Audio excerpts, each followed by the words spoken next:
I'm in my zone, I'm feeling it.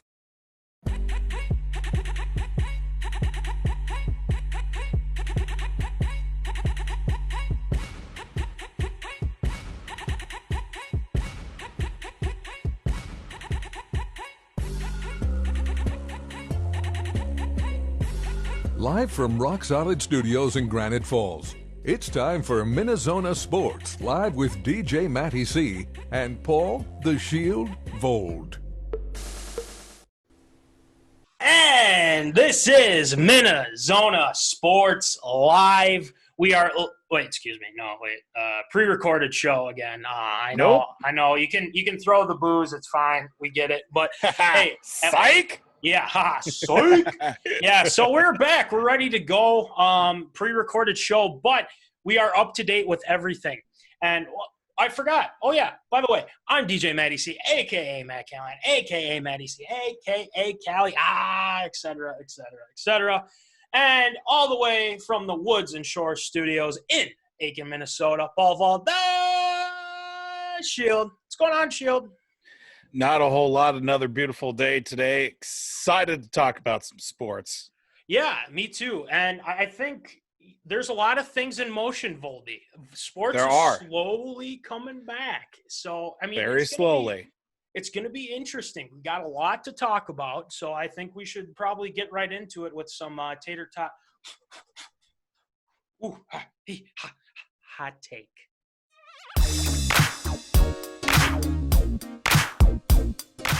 Fresh out of the oven, it's Tater Tot Hot Take.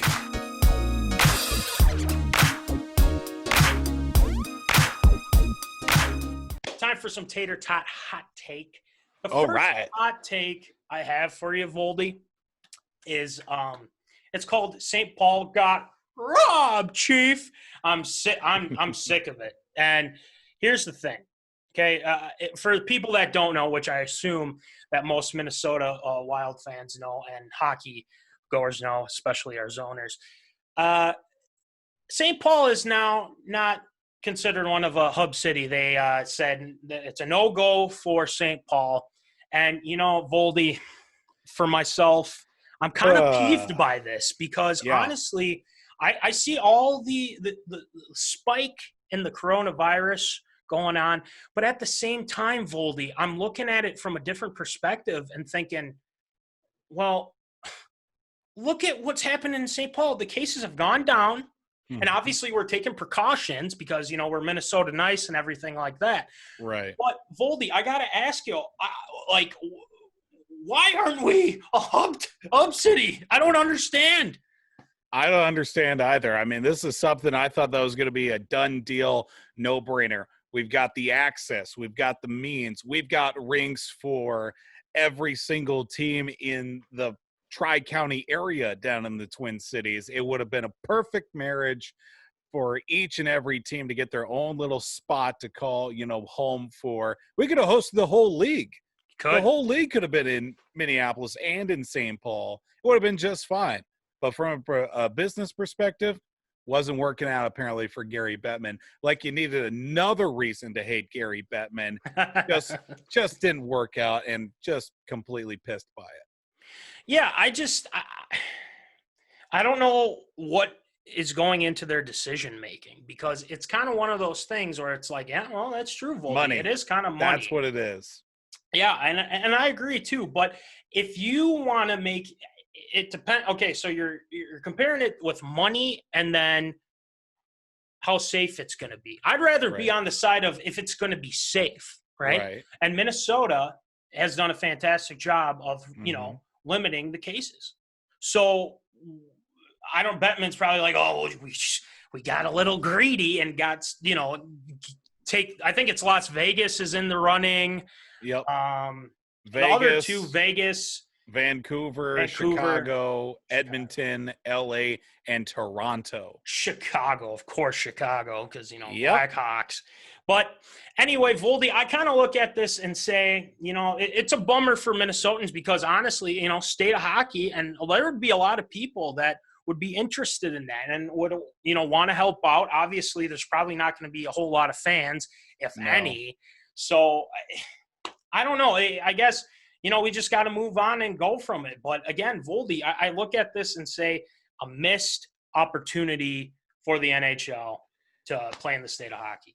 Yeah, unfortunately, a great missed opportunity by the NHL. I mean, you look at where they are considering as hub cities. I see Vancouver, Edmonton, and Toronto. Of course, three prolific Canadian, cities that have the means and the access. Then you got to throw in Vegas, Chicago, LA. I mean, they're the ones that have got the support behind it. They've got the cash flow behind them as well. Oh, you need an extra 3 rinks. We'll get those popped up in no time, no place. And they've got, even unconventional ways of, getting the access and the means and what have you to get the rinks in place. But overall, just a bad move by the NHL. Again, like you needed another reason to hate Gary Bettman and hockey apparently too as well. So right. So out of the remaining locations, Voldy, where do you think they'll have their hub cities, or one or two or whatever? Yeah. I think definitely at least the 2 for sure. If I had to pick, it would probably be Vegas because they're the shiny new toy that everybody wants. And I would probably say either LA or I want to go out on a limb here and say maybe Vancouver. Have the 2 hub cities at least on the same coast. Right. If you were going to try and make it at least close in proximity, I would probably see Vegas, Vancouver, maybe LA, Vegas as well, because they're within, a reasonable travel between for playoffs and also for, the Stanley Cup finals when we get to that point as well. Certainly within the realm of possibility, but I think Vegas for sure is most likely going to be a lock just because of the fact that A, there's not a whole lot going on, and B, there's plenty of room out there, for those teams to, get what they need to get done, but at the same time have a little bit of separation from the general public. Right. And I think they'll, do a fantastic job of that. I'd probably, like you said, give Las Vegas a lock, Vancouver, another place, that people could go to. But the thing is like, well, if they go to a city, are they going to see a spike because all these players are down here and all these, all these teams are down in Las Vegas, Vancouver, wherever they're going to be. But I look at it from this perspective, Voldy. As long as there is hockey and you're taking the preventive measures you need to take for the coronavirus, then I'm fine with it. As long as we have sports going on, I'm happy. But they missed out on a good opportunity. They did, as always, with MinneZona. And I mean, it's the state of hockey. Does Bettman not care, or is it just like apparently not? Forget this guy, and whatnot. But anyway, Voldy, for our zoners as well, chime in whenever you want, and we'll get back to you because you know what, this is pre-recorded, but hey, you know what, once we have it up, we'll be waiting for your comments and we'll respond quick as possible. So just wanted to let you guys know about that. So moving on, Voldy, baseball. That's a sport. We are. Yeah. Baseball is back. We're going to get more into it kind of from the national perspective and ARA. Yep. But with that being said, Voldy, we have Minnesota Twins back in action, 60 games. Okay, 60 games. But I was looking online before the show, doing some prep, and I was looking at a Cleveland website that says the Twins are favored to win the AL Central, which again, we kind of knew in a way after such a great season last season. But of course, now obviously the link that I looked at shows like a full 162 game season. But now that we're in a 60, they're still favored to win nonetheless. Yep. But Voldy, I got to ask you, okay, since we have 60 games going on here, okay, and I believe it's everyone plays within the division, and then they can do interleague play, but it has to be close by, like, the Brewers and St. Louis Cardinals, all the things like that. Right. So, Voldy, I was thinking, you know what? Do you think the Twins, and their projection is at about 30-some wins, but I'm going to ask you, okay, will you take the over or the under on the Ooh, Twins winning 40 games. And I asked the 40 zoners as well. games. Wow. Okay. Yeah, that's a tough one because it's such a small sample size. Everybody's going to be talking about this. 40 games is tough. 40 games in an entire season is tough. So, I mean, you look at that, you'd be hard pressed to say that, in the first 3 months of the season that, Yeah. win or lose 40 games. I look at it, I'm going to say the under Okay. of 40 games. I'm going to say maybe about 37. Okay. 37. That's where I'm going to put the benchmark at. It's going to be a tight one. Nobody knows what this season's going to bring. Oh, sure. Yeah. But to see the Twins win the division, absolutely. I think that's certainly in the realm of possibility. They've got some arms. They've got the bats. Just got to put it all together, and, you just got to play it out on the field. I mean, everybody's going to be guessing and struggling here the first few weeks. It's going to be an very interesting season. I mean, it's so different because, they were like into spring training and then all of a sudden, boom, coronavirus pandemic hits. And now, they're working out on their own and everything like that. But it's different deal now because they're working at home as opposed to working with everybody else. So now this is going to be a different deal for these MLB players. So looking at the Twins, Voldy, and I encourage the zoners to chime in on this as well. Maybe we'll have a poll. You never know.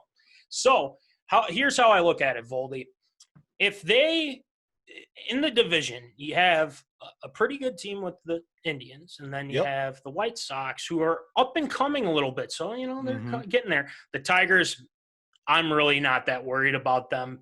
No, they're not really. Not very good. And that's not a knock to Gardy, because he inherited a team that's pretty much on the decline, and he's trying to get them up. Who knows? We'll see what happens. And then the Royals, they're not like they used to be, obviously. So I'm looking at the division, and I think that I'm going to take the over on this, Voldy. The reason why I'm taking the over on this is because, obviously it's like, well, you can't go by what happened last year. Well, true. But also we have to remember is that this team has enough talent to be able to win the division and hopefully make a run in the postseason. Now, what is the big bugaboo that I always talk about, Voldy? It's pitching. Pitching. It's true. It's pitching. Yeah. So here's the thing. They did kind of compile some pitchers of Maeda and Hill and all those guys that are coming in. You still have Barrios. You still have Odorizzi. I mean, this is a pretty good pitching lineup. So, hey, you know what? If I'm looking at the Twins, looking at the Twins' chances, yeah. But the thing is, they have to get by the Yankees, right? Exactly. Every time they make the postseason, they end up playing New York, right? So exactly. Do I think that this team can make that push? I think they can. But the thing is they cannot be afraid of them, okay? They cannot be afraid of them. They got to go right at them. So I'm taking the over because I'm looking at this I think Nelson Cruz is going to have another solid season. I think the pitching staff's going to be much better. And you know what? Miguel Sano, Byron Buxton, hopefully Buxton is healthy enough to be on this run with the team. So, hey, all bets are off, Voldy. Let's see what happens with the Twins. I mean, how do you feel about that, Voldy? Me taking the over on this? I definitely am not going to knock it. It's going to be one to be wary of because, over 40 games in a 60-game season, you got to be playing your best ball right from the jump. Twins got it. They've got the guys. They picked up Kenta Maeda in the offseason. They signed guys like Homer Bailey, Rich Hill as well. Right. Let's not forget this guy by the name of Josh Donaldson who got a pretty solid deal for a bounce back here for him. They got some arms out of the bullpen. They picked up Tyler Clippard, who's always been a steady guy. They picked up a guy for basically nothing in Jhoulys Chacin, who was not a bad starter for the Brewers a few years ago. And they, added some depth in some positions. You lose, some backup potential. But Alex Avila is a guy that was a Twins killer when he was with Detroit, and it was also with the White Sox for a couple of years too. I mean, those guys in the offseason alone were strong, not to mention the fact that, you get back Jake Odorizzi, you get back Michael Pineda after arm surgery, and Sergio Romo's back with the ball club as well, and you get a pickup on Cruz's option, and Miguel Sano now adjusting over to first base, and a full year for him. Should be quite some great baseball to watch, hopefully, this year. So, again, we'll keep our fingers crossed, but I think the zoners would agree. I would agree. Voldy would agree. We like what we see. The thing is that they went out, like you said, Voldy, Josh Donaldson, went out and paying the guy, okay? Yep. Oh, I don't like to do that, and they did it, and I applaud them for it. I really do.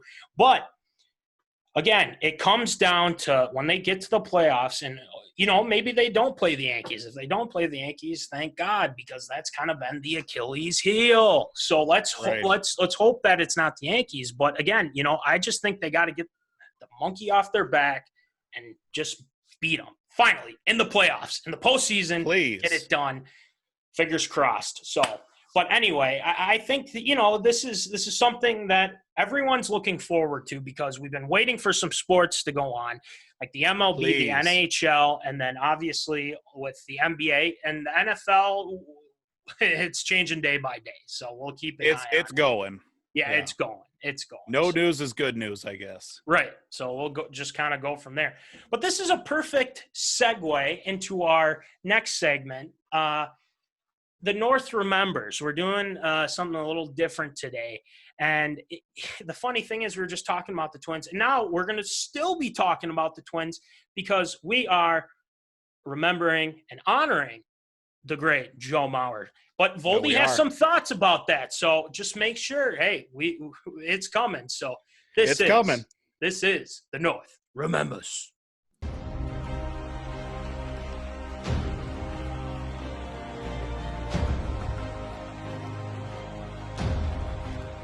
These are the moments enshrined in Minnesota sports history. The North remembers. All right. I just love that intro, Voldy. It's just one of so those cool. things. It just gives you chills. The thing is, it's like Goosebumps. there's good moments with the North remembers, and then there's not so great moments, which, again, we talk about, and you know what? It causes some great content for us to give to our zoners. So without further ado, the North remembers. This is what I put in the lower third, Voldy. Played Mauer. And it's true. It's true. We're going to get to that in a little bit. But Voldy, we're honoring a guy that is pretty much a Minnesota, and I'm going to say it, he's a Minnesota legend. Okay. We're going to get to that big question in a little bit because I want our zoners to chime in. Voldy, I want your thoughts as well. But, before we get into it with it, I've got a couple memories that I'm willing to share with our zoners. And I think this is something that, I hold near and dear to my heart and everything like that. I mean, it was fun because I have a lot of memories watching Joe Mauer play. So for my first one here, Voldy, my favorite Mauer moment is when my dad and myself, we were at the Twins game at the Dome now. So this is at the Metrodome. Those were the days. And I will say, if you haven't had a Dome dog at the Metrodome, you haven't lived. You haven't lived. Hot dog. These kids these days will never know. They will never know a Dome dog, Voldy. And that's sad about it. So, but anyway, getting back on topic, I will never forget this because I was such a big fan of Joe Mauer ever since high school because everybody knew about him, Voldy, in Minnesota, and obviously I had a lot of friends of mine went to Cretin-Derham Hall, and they knew, they either met Joe Mauer. I mean, they weren't like close friends, but like met Joe Mauer. They knew about him and they knew how great he was. And let's remember, he only struck out like once in high school. Yep. And that's crazy. Absolutely crazy. So we're at the game, and obviously Joe Mauer comes up to bat, and all of a sudden, boom, home freaking run Joe Mauer hits. Wow. His first career home run. Matty C was there, and the crowd went ballistic. Crazy. Absolutely ballistic. And that was one of my favorite moments. I remember when I told my friend, I was there for Joe, obviously I was a kid at the time. He was like, oh, I saw his first home run. And then there was a classmate of mine that was like, it's like, well, you saw his first home run. I saw his first hit, and I had a picture of it. And I'm just like, oh, well, we're happy for it. And I just jokingly, and obviously this is kind of one of those things where it's like, well, a home run's better. I was trying to one up and whatnot. But again, it was back in elementary days, not a big deal anymore. But that was a great moment because I'm just like, all this talk about Joe Mauer. I was a huge fan of Joe Mauer. It's a home run. Game at the Dome, Voldy. And the Dome is fantastic. We love the Dome. So my next one, Voldy, is my grandfather, Grandpa C, R.I.P., was lucky enough to know the Twins doctor at his country club that he golfs at, and family things that we had, family gatherings we had, and whatnot. And as a young kid, I was like, oh, the Twins doctor and everything. And I asked him, I said, hey, do you think you could get me like a Joe Mauer autograph baseball or, And so he's like, yeah, we'll get it done. So he talked with the Twins doctor, and all of a sudden it was about a week later, and my grandpa surprised me. I went into his house, and all of a sudden he goes, he throws me the baseball, and I look, and it was legit. I mean, it was Joel Mauer's autograph. I will have to bring it next time here on Zona just to show the zoners, just to prove that it was true. So, but yeah, Joe Mauer signed my baseball, and huge memory of mine with Joe Mauer. And the last one, Voldy, it's kind of a fun one because I mentioned this at the beginning. Well played, Mauer has got to be one of the best commercials. Oh, those are great. Oh, so many ever. Do you remember that, Voldy? Absolutely. I love those commercials. I could probably recite a whole commercial right now, and it's fantastic. Come on, Mauer, put your skirt into it. This isn't ladies' night at the Duluth Puttin' Hut. Just fantastic. And all the memes that came with it afterwards, too, back, the early days of the memes. Oh, fantastic. There'll probably be some popping up in Facebook memories here pretty soon. Oh, 100%. Too perfect. Oh, it was fun. And also, there's one with Scott Van Pelt that I remember, too. He's like, so up by Fargo, huh? And then he's like, oh, that's in North Dakota. And then Van Pelt's like, wait, what? You guys got the Yoopers, right? No, that'd be Michigan. UP, Upper Peninsula, Yooper. So you ever met Prince? No.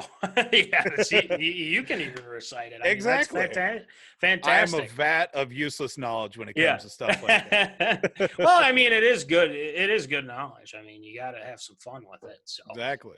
But anyway, Voldy, he retired not too long ago. And, obviously he's had one heck of a career. 6-time All-Star. Okay. 2006, 2008, 2009 AL batting title winner. I mean, he could hit the ball. And then 2009 AL MVP, batting average his batting average in 2006, 347. And then 2008, 328, very respectable, very good. But 2009 Voldy is one he just had an insane year. 365 batting average in 2009. Ridiculous. And then 3 Golden Gloves, 2008, 2009, 2010. So, Voldy, I want you to sound off on your thoughts with Joe Mauer. You say he's not your cup of tea, I believe, in one of our social media posts. So, please, the floor is yours, sir.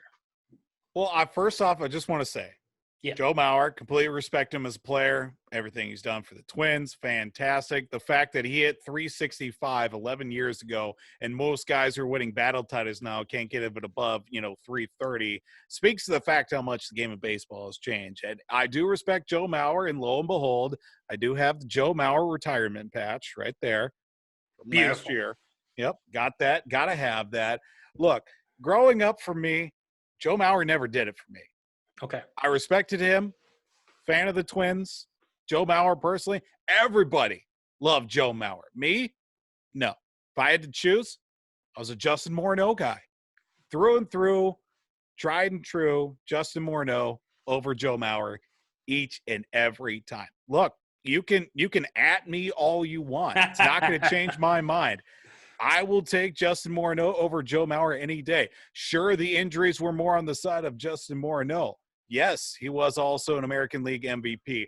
30 home runs, 100 RBIs, scored the game-winning run in the 2008 All-Star game at Yankee Stadium in the bottom of the 14th inning. But who cares? Who doesn't remember that? Nobody does. No one. But I do. Again, a vat of useless knowledge. Joe Mauer was a fantastic, once-in-a-generation guy to watch. Homegrown, local talent, right in the own backyard of the Twins, drafted number 1 overall. We know the story. Turned down a scholarship to Florida State University to play quarterback, and head coach, Bobby Bowden said he still got that scholarship waiting for Joe Mauer when That's he right. wants to retire from baseball. But I look at it and, for me, just never did it for me.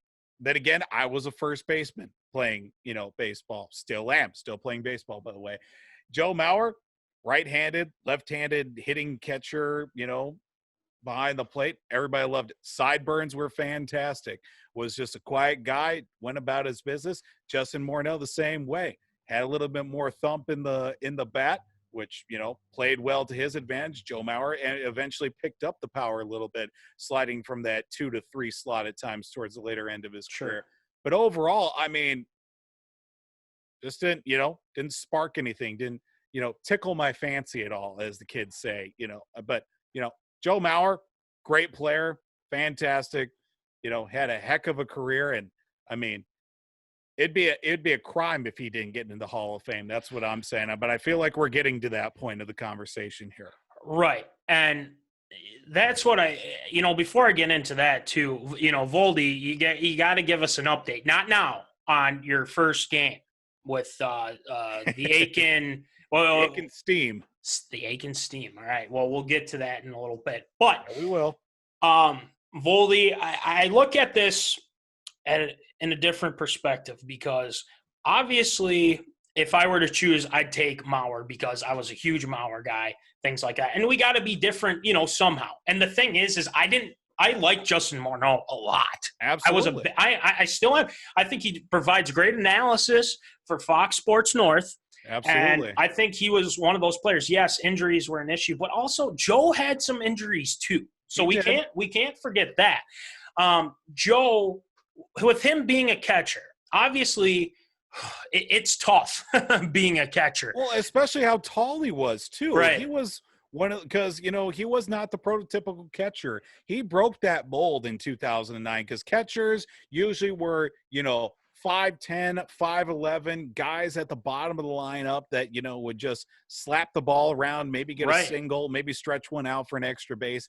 He broke that mold. Guys nowadays, especially catchers, guys that came after him like the Matt Wieters and the Gary Sanchez's, those guys were freakishly tall, great arms, could hit the cover off the baseball.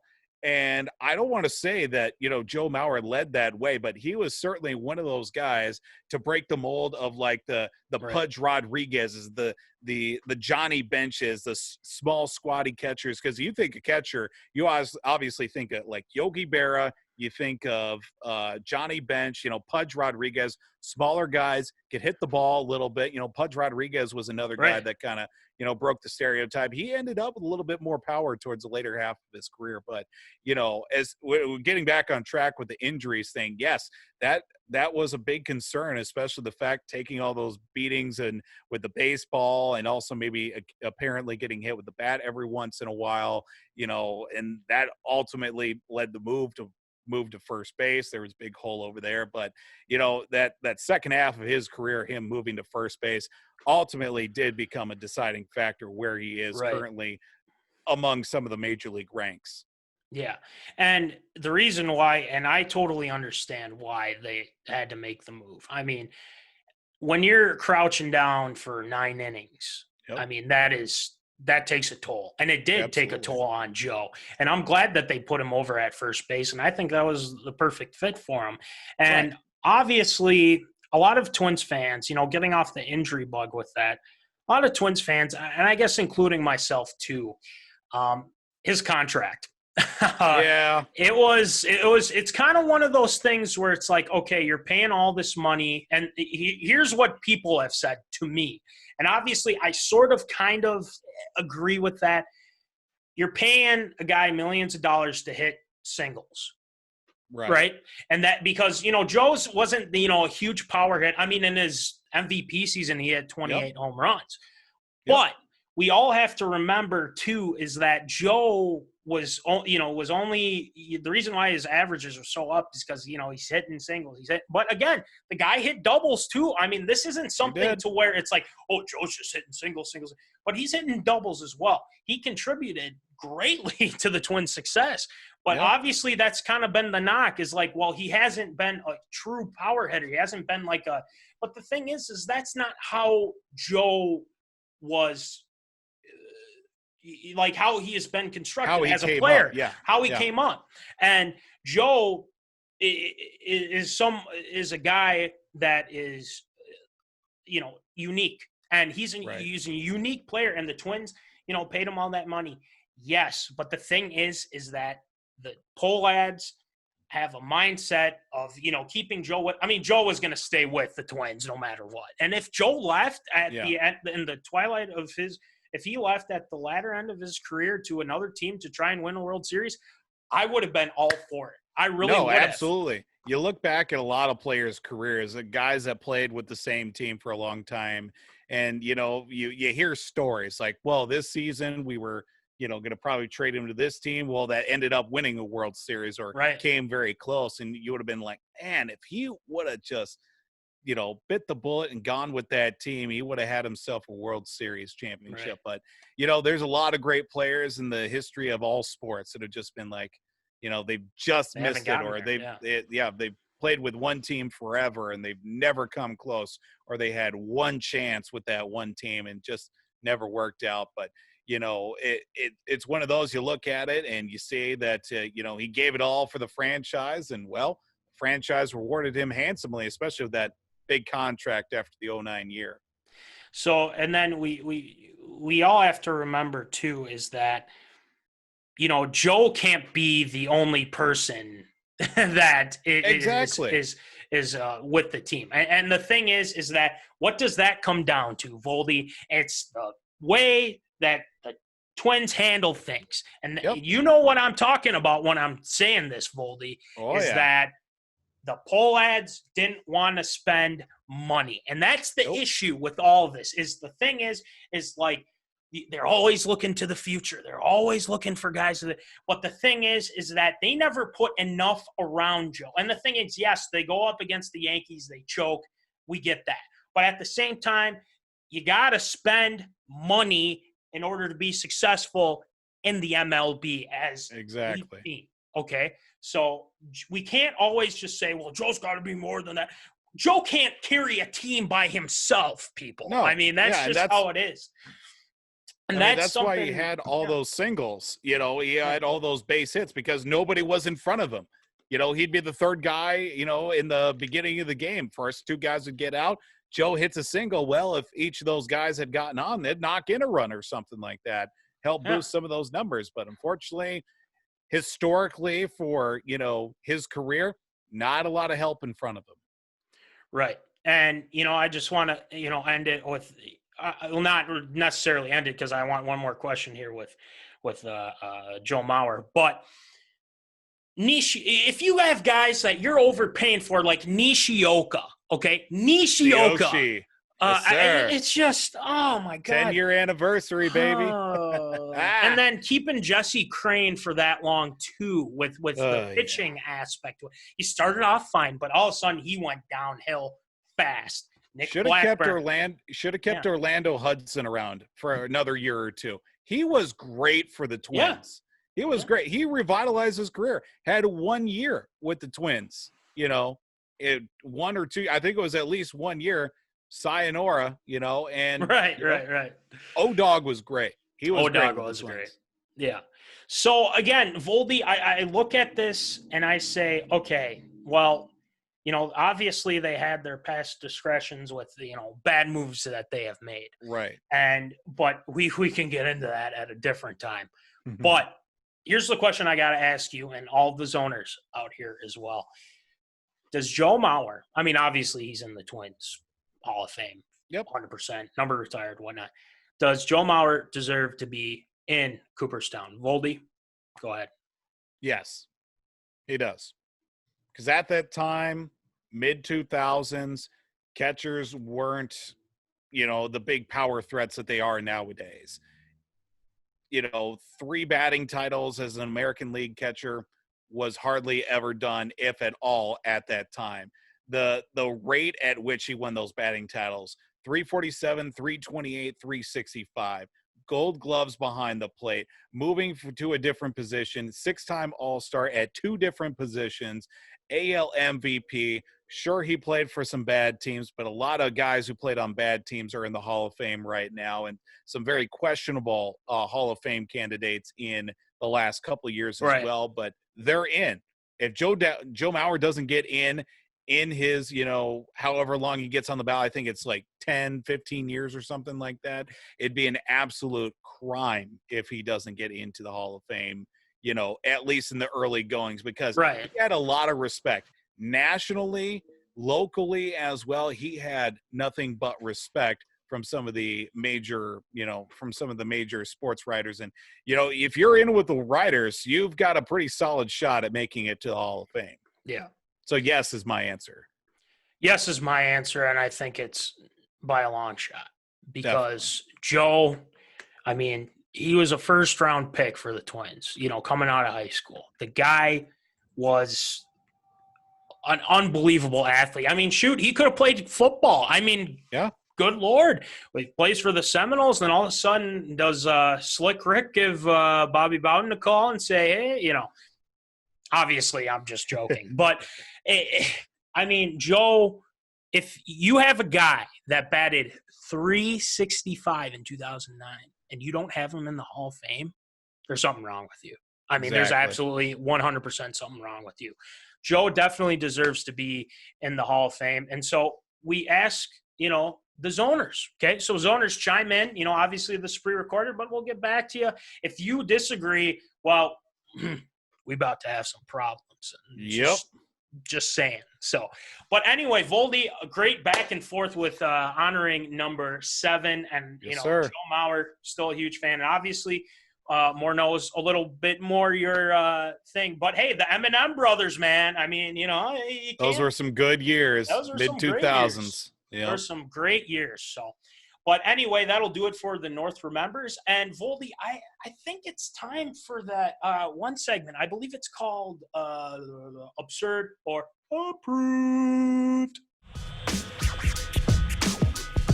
It's time for everyone's favorite segment, Absurd or Approved.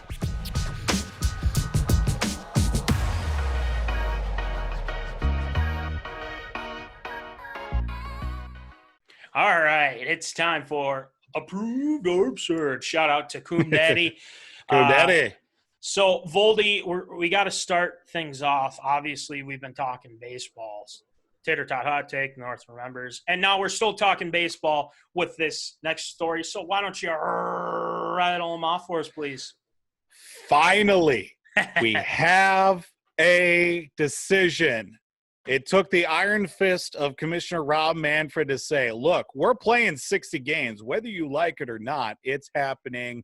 So Players Association agreed to the season and agreed to safety protocols, and baseball will be starting once again July 1st. That's when training camp's going to start, and season begins July 23rd or 24th. Depends on, who's playing who and whatever. So is it like summer training instead of spring training? I don't know. I would assume so. I'm just wondering how this is all going to work out with like the spring training. Are there still going to be games played? Is it going to be inter squad? Is it going to be glorified, just show up, hit, field, go home, stuff like that? And I mean, there's a lot that still needs to be answered with this. And we start off just by looking at how the season is going to play out, because there's a lot of new things that are to be aware of.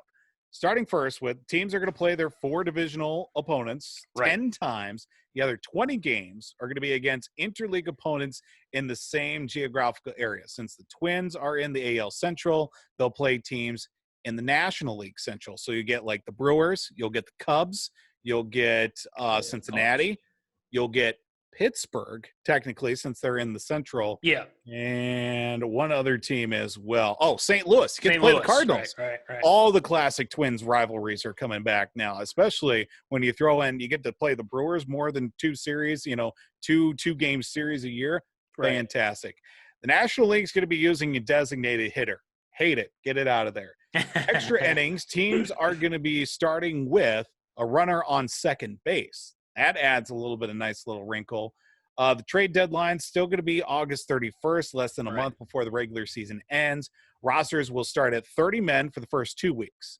Then you go to 28 after the next 2 weeks, and then 26 for the remainder of the season. So you just lose a couple players as the season moves on. Teams are going to be having a taxi squad that will have up to as many 60 players available to play in minor league games. So basically, you take the AAA affiliate, move them pretty close, and they play games and what have you. Sure. There's also going to be an option for a COVID-19 injured list, non-injured list with no minimum or maximum lengths. So basically, you take the injured reserve, just make it COVID-19, and there's still going to be the 10-day IR, and then instead of the 60-day list, there's going to be the 45 because 60 stint, you're basically done for the whole season. Right. Looking at how it all shapes up, Absurdo approved the plan for baseball with the 60-game season. Stamp of approval, because I'm sick and tired of all these deals that they kept throwing out. It's like, well, let's try this. Well, let's try this. The thing is that we've been talking about this for the past, month and a half or whatever. Month and a half at least. At least. And the fact of the matter is that obviously both sides don't agree with anything the other one has. Okay. Right. So I'm the DH thing. I mean, that's a tough thing to do to National League teams because obviously, they have to have pitchers hit and whatnot. And then then you look at the, AL, it's like, oh, it's fine. Well, you do it all the time. So again, there's that debate as well, but we'll get into that later.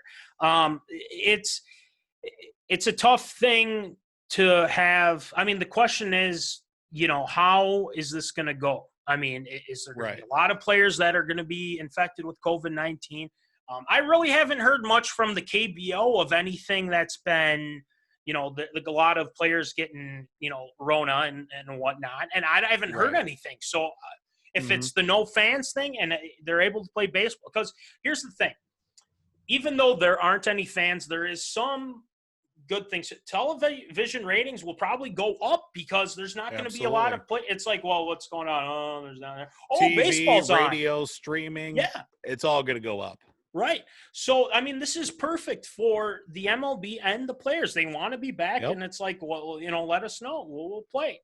Well, good. The thing is that you guys couldn't agree on anything. And people want to say, well, I'm on the player side. I'm on the MLB side. But here's the thing. I'm on neither side of these. I mean, it's just something that, peeves me to no end because they weren't able to get a deal done. But this it's got my stamp of approval. You play your divisional opponent, and then obviously with the interleague in the same geographical area. And I think that's perfect for the Twins. They don't have to travel too much. And, it's going to be interesting. And the thing is it's very intriguing, Voldy. I'm a fan of this. I really am. So I like the plan that they have in place. And honestly, I mean, why didn't they just go with this in the first place? It's just like, well, we want prorated salaries. We want this. I'm just glad baseball's back. That's all I got to say. So it's got my stamp of approval. Voldy, what do you think? Yeah, I mean, the plan's got a few spots that I don't like, but as long as there's going to be baseball and there's going to be more interleague with, teams that you want to play up against. I don't like seeing the Twins take on the Marlins or the Twins take Yeah. on the Diamondbacks or something. Dodgers, yeah. Exactly. I mean, I wouldn't mind seeing Twins Dodgers. I mean, that'd be great to see. I mean, but you want to see more of like the Brewers. You want to see more of, like St. Louis, Chicago, the Cubs. For some reason, there's a million Cub fans in Minnesota. I don't know. I don't want to get into that. That's a whole different topic. Same thing with Packer fans. Packer fans, Nebraska fans. There's a million Nebraska fans in Minnesota. Again, that's a different story. Right. I don't like the National League getting a designated hitter, but I can see where it's coming from. Safety standpoint for, some of the pitchers for the American League into the National League as well. It also saves pitchers in the National League from, having to worry about hitting while also pitching. Can also maybe extend a few more starts for some of these guys as well. Guys that don't have to worry about having to hit as well. It's going to stink not seeing Madison Bumgarner go hit or, Zach Greinke. Those guys can mash, but seeing some of these other guys that maybe at the later half of the season where they're going on their, ninth or 10th start and this, we start to get into crunch time, it can certainly play out to the fact that maybe it'll help extend get a few more innings out of some of these guys. It's got my stamp of approval. There's a lot of moving parts. I just want to know from a broadcast standpoint how this is all going to work out, what games are going to be going on before the season even starts, if there's going to even be any like spring training games between teams, or, I would imagine with the likes if they're going to be reporting to their home stadiums or not, or if they're going to be, going back to Florida or Arizona or something like that. There's a lot going on, but as long as baseball is back, I'm happy. Right. And one thing I want to add to Voldy is that they finally got the deal done, but until that first pitch is thrown on July 24th or whatever the date is, then I'll be happy. The thing is, a lot can change between here and now. So fingers crossed that they'll be able to throw out the first pitch and we can get the season underway. So next one, Voldy. Yeah, we're going to go to the NBA here because they're also in the process of getting things rolling as well. Players and teams slowly but surely getting everything together to head to, the Disney World of Sports, ESPN World of Sports in Orlando. Yeah. And Avery Bradley spoke up this week. He is actually opting out of playing in Orlando for the restart of the season. Now, this is not the first player to come out and say, I'd rather, sit this one out, I'd rather sit this one out than actually go play. But this is starting to become a little bit more of a common trend here in the last few days. Yeah. I think we've seen about 4, maybe 5 guys already say, you know what, I'm okay. But this opens the door for a whole bunch of other players that potentially may need a couple extra, maybe a little more incentive, guys that maybe have recently retired or weren't signed by anybody this year. But do you think it's absurd or approved, the alarming trend, the soon-to-be alarming trend of players sitting out the season compared to, to join the restart in Orlando? Right. Well, for Avery Bradley, it's got my stamp of approval that he's not playing because with the story, his son has trouble recovering from respiratory disease. So I 100% understand where Avery Bradley's coming from because he doesn't want to infect his son. And you know what? You got to take care. It's family first, no matter what. And I understand from that, standpoint. But the thing is like they're going to be starting soon, but then they have like a soft deadline of when they should let teams know. But, I mean, let's be honest. LeBron's not going to say, no, you know what? No, thanks. I'm not going to play. I'll sit this, year out. I mean, he won't do that. No. Giannis, I mean, guys like that. But, I mean, if they're like Boogie Cousins isn't playing, well, he's a free agent. But, again, at the same time, we all have to remember, too, is that, if there's an injury going, Durant's not going to play because he's still working on his torn Achilles, I believe. And so now, I mean, there's going to be some players that won't play in the restart, and you know what? That's fine because, and the NBA gave them that option to say, hey, if you don't want to play, that's fine. We understand where you're coming from. Now, with the whole Kyrie Irving thing, I don't want to get too into that. and Right. whatnot. But again, Avery Bradley, he's doing this for the good of his fan, and I applaud him for that. I mean, stamp of approval that he's doing that. But I just got a feeling there's not going to be a lot of them that'll be dropping out here. But, now that I'm thinking about it with Avery Bradley gone, there's been interest in J.R. Smith. So, I mean, the Lakers, are finding guys to fill in just because, with this going on. So, I mean, there's going to be some free agents out there that want to play too. So we got to factor that in to the association as well. So, yeah, it's got my stamp of approval that, players are given the choice to say, hey, I don't feel comfortable with playing. Okay, fine. Then you don't have to. But the thing is, I believe they'll still get their pay and whatnot. Yeah, they will. Yep. So they'll be, good to go. So, yeah, it's got my stamp of approval. Voldy, what do you think? Yeah, this is a very interesting, like we've been talking about all show. This is a very interesting situation. Yeah. And the NBA is no exception to that. Obviously, players sitting out. There's a great amount of extenuating circumstances, family, health, their connections as well, looking at a future at the same time. And it presents more options for guys that maybe weren't able to, prove themselves going into this year. J.R. Smith is one of them. I saw a tweet the other day that former Timberwolves legend Mike Miller is putting a bug in LeBron's ear. He's coaching right now. Yeah.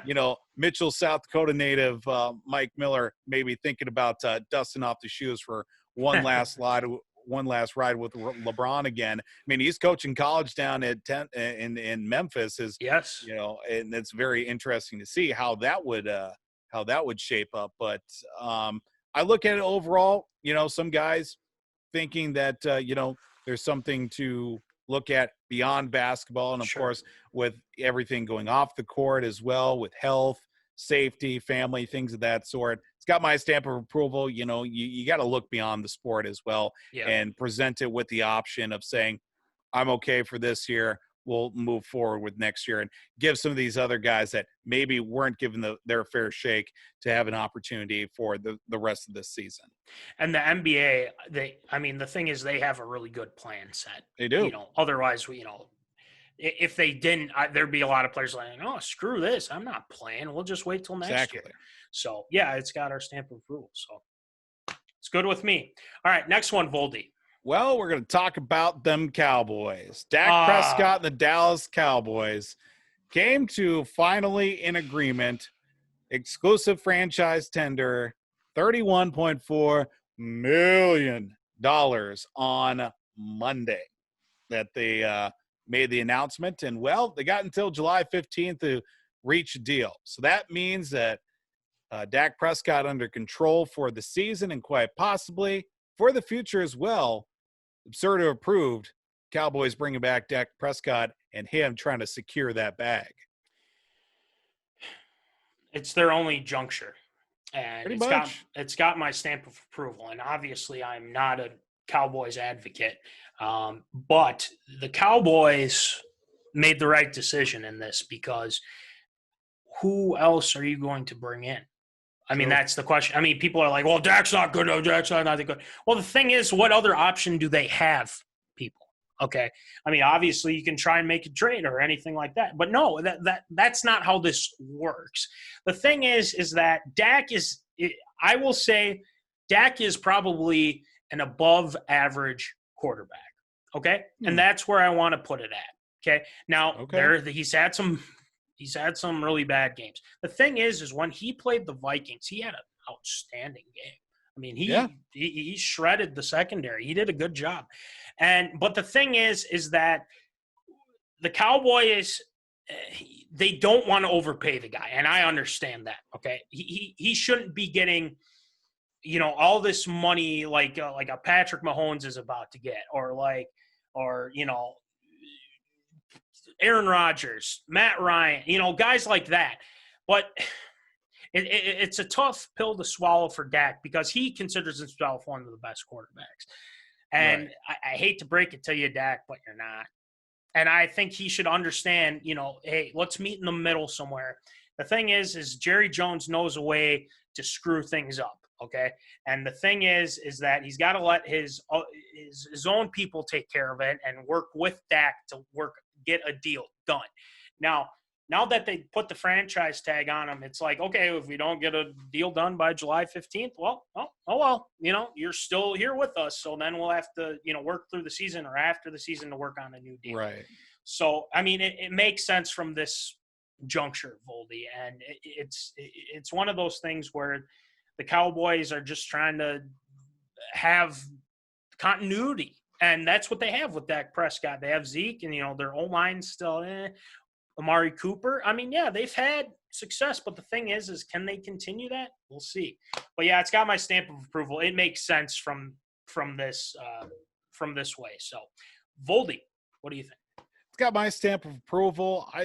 I don't know why people rag on him so much. Yes, He makes some dumb decisions. Sure. Yes, he's had abilities to win games and he doesn't, but he's got the Aaron Rodgers ability kind of mixed in with the Jameis Winston mentality is the way I kind of look at it.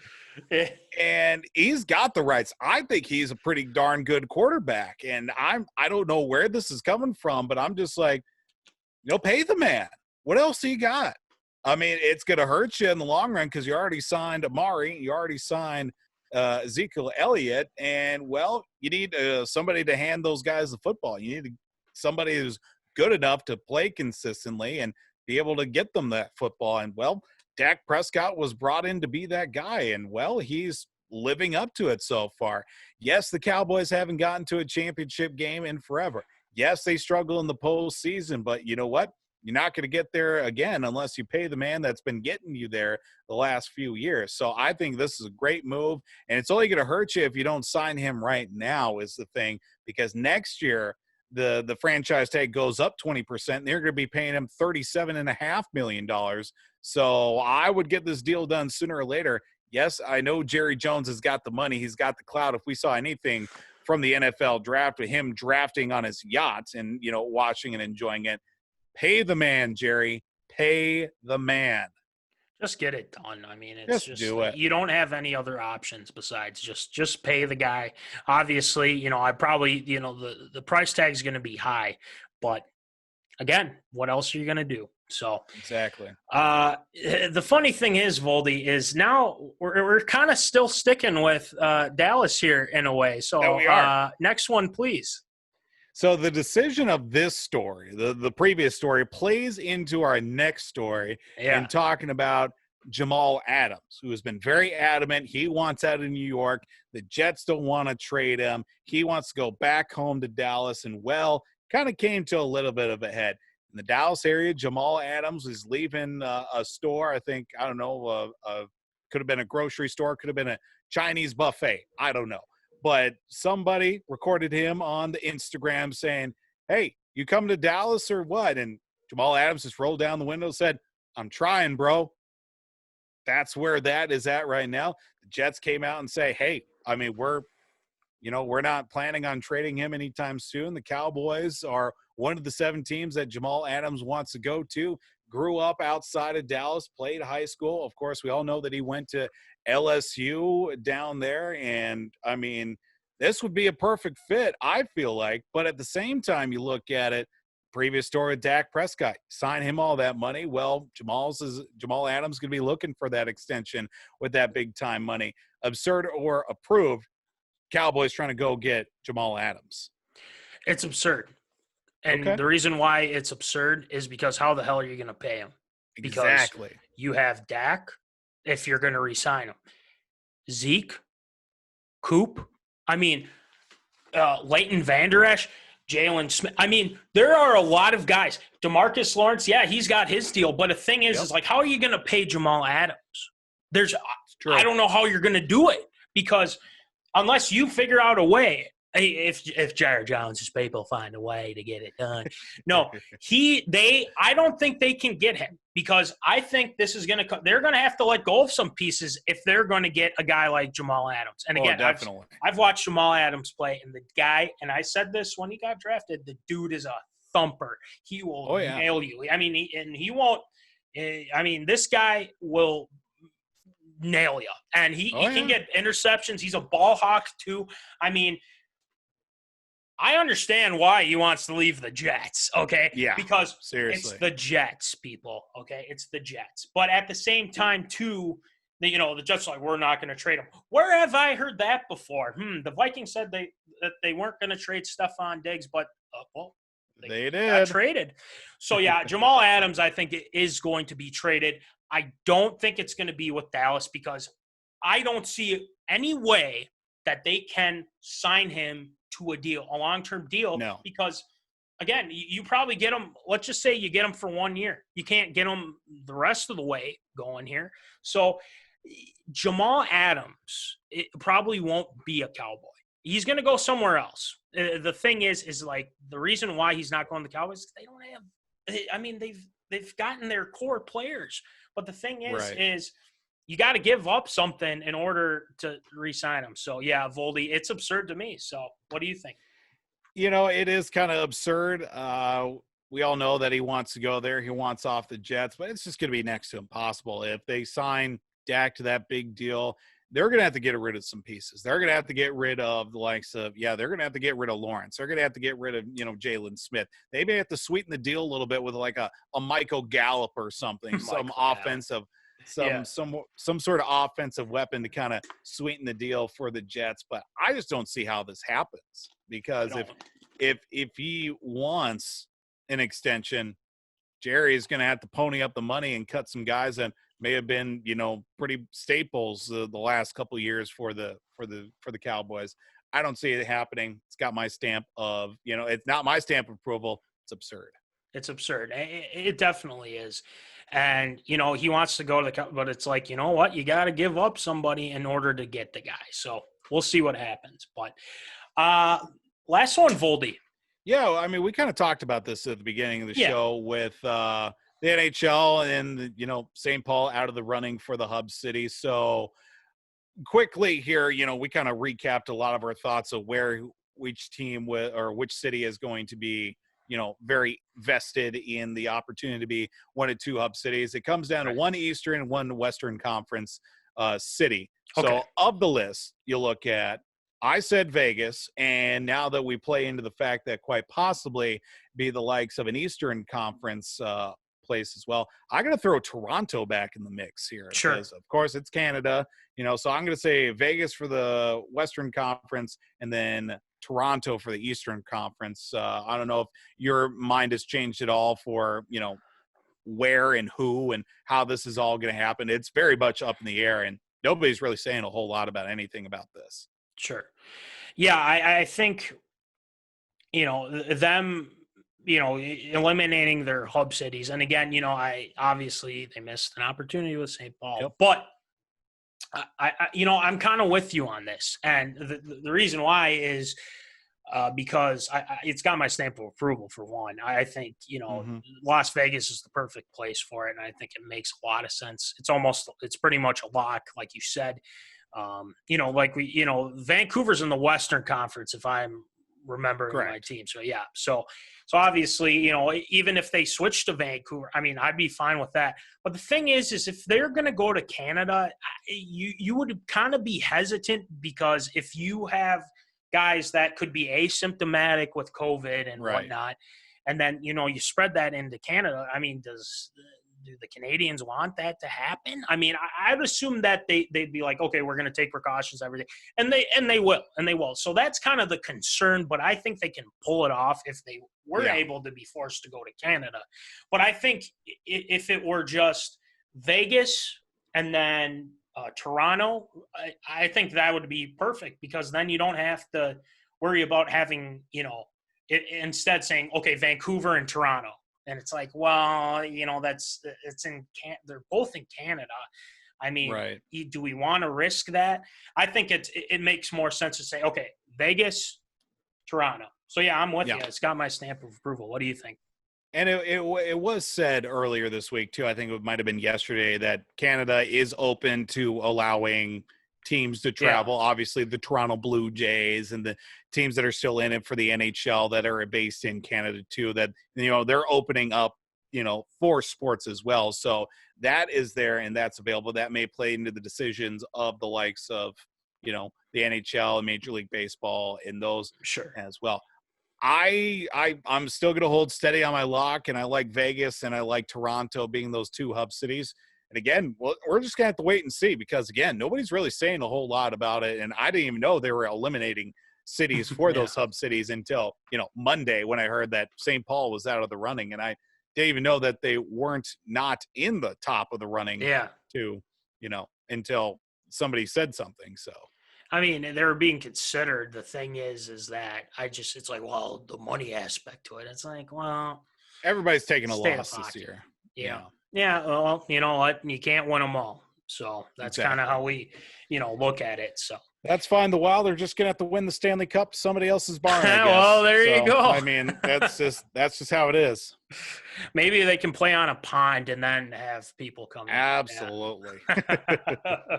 So, but anyway, Voldy, great job with ARA as usual. Yep. And I think we got a lot to get to with Shield shout-outs this week because I think, Nelson Cruz is on the docket, and then we have some zoners repping the Zona shirts that we're talking about too. So, hey, I think it's time for some Shield shout-outs.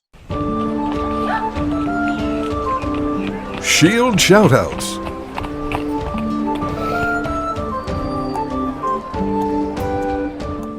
All right, it's time for some Shield shout-outs. Shield, who are you shouting out today? Well, just another weekly reminder to buy your shirts. Be sure to get them. $20 a shirt, $5 shipping, $25. We've got sizes, we've got people, we've got the means to get you the shirt. So I don't know why you haven't done it already.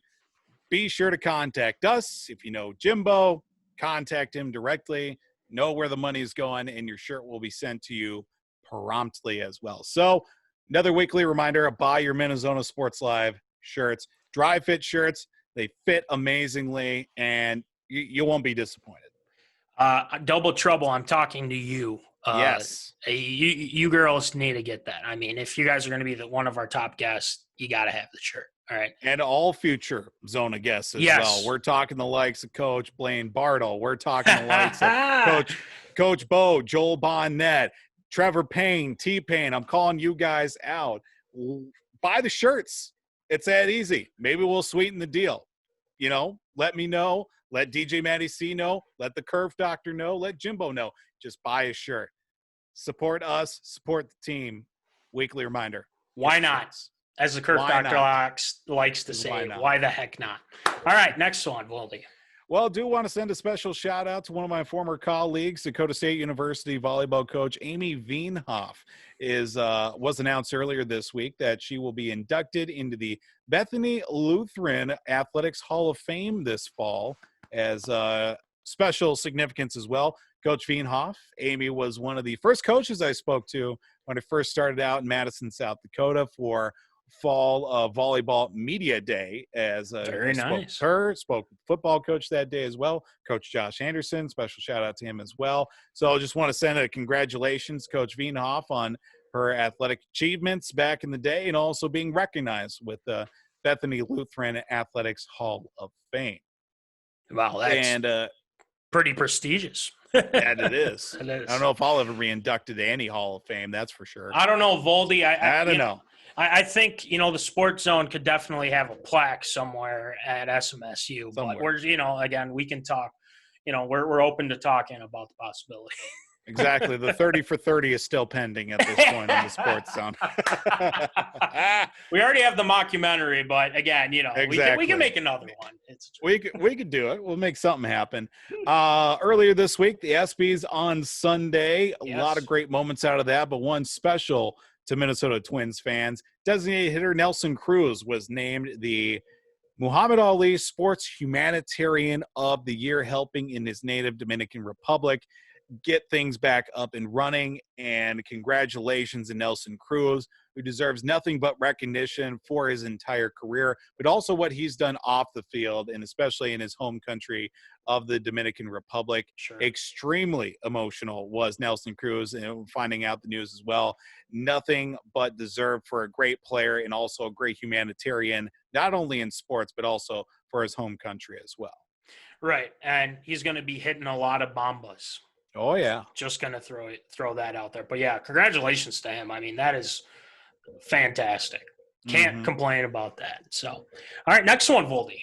Got to send a special Shield shout out to Rachel Wendlet, who was repping the Sports Zone Yes. t-shirt at a workout the other day, getting her flex on. Thank you, first off, for buying the shirt. Another reason why I need to buy your shirts right here. Oh, trouble. Excuse me. Course pain. But thank you, Rachel, for wearing the shirt. Yes. Shield shout out goes out to you. And for all those who have yet to buy your shirts and who have already bought your shirts, if you haven't done so, send us your pics. You'll get featured on the show. It's as easy as that. Why not? Just saying. Why the heck not? Why not? We're missing the Kerf Doctor this week, obviously, because we're pre-recording. But, it is what it is. It is what it is. So next one, Voldy. Yes, last one for Shield shoutouts this week. Got to wish a happy retirement NHL tough guy, Chris Thorburn. Played a lot of years, 800 NHL games with 4 franchises. That was capped off this past year by winning a Stanley Cup with the St. Louis Blues. He didn't get signed back. He only played 1 game this year with the Blues, but went out basically as a Stanley Cup champion and decided to hang him up. Wasn't going to wait around for the season to restart. But congratulations, Chris Thorburn, for his tenure in the NHL. One of the tough guys, one of the guys that you root for, and you love watching a guy like that play. So happy retirement. See you on the other side of the rink. And let's get to do it for Shield shoutouts this week. All right. Well, that's one way to end it there with, with the Stanley Cup with Thorburn there. I mean, that's fantastic. Yeah, even though they beat my Bruins, but that's a different story. Still bitter about that. Yeah. Well, that's for another show. But anyway, great job, Voldy, with Shield shout-outs, as always. And one other thing, that we got to mention, too, is check out W2 Performance. Will's got some new content out for the podcast. He's been interviewing some people. He's been giving some great tips on your strength, your conditioning, everything along those lines. So make sure you check out, subscribe, like, whatever you want to do. Check it out. Will Rattel's got you covered. Yes, he doesn't like the red pepper, but hey, that could change. So when's Will Rattell going to give us a shout out on his podcast? That's my next point. That's a good point. Calling you out, Will. Just saying. I'm just saying. He did buy a shirt, though. We got to give him credit. He did buy a shirt. I will give him that. I'll give him half credit for that. Give him half credit for that. But yeah, we'll see how it goes. But anyway, Voldy, like Voldy said, get your shirts. Again, it's really simple, really simple. So we don't need to go much, go more about it. But hey, you know what? You guys check it out. All right. Check it out. So let's see. Kerf Doctor was out, so I can't really say good job, Kerf Doctor, even though he's out. But, great job as always, making sure that, keeping us up to date. This week didn't work out. But, hey, we have so many options to, figure out if we do pre-recorded, that's fine. Because then we can get it right to you as soon as possible. So we're all set, ready to go. Yeah. Oh, check that out too. Check that out. Check that out. If you need. Forgot to do this last week. Yeah, that's right. That is right. A little pop wallet here. And that cool? Wallet. Yeah. One of one right here. One of one. We got to figure out a way so we can all get that for all the zoners. But yeah, and then remember, hashtag let Voldy here. I don't know if he's got it right here. Okay. Yep. There it is. Hey, there we go. There hashtag let Voldy here. We're still working on that. We'll see what happens. I mean, we'll get it. We'll get it rolling, and fingers crossed, right? Yeah. So anyway, great job today, Voldy and zoners. I think we'll be live next week, but I'm not 100% sure. But we'll keep you updated and make sure that you guys get your Zona fill. All right, because we're here to serve you guys. So anyway, better be live on Canada Day. I'll tell you that right now. Ooh, see, next week's Canada Day. There you go. So Voldy's going to be decked out in Canada to get here. So you got that right. All right. So without further ado, remember, folks, keep in the zone. Holla. Thank you for watching MinneZona Sports Live. Join us Wednesdays at 7 p.m. for live show broadcast. And as Voldy likes to say, follow us on all the socials medias.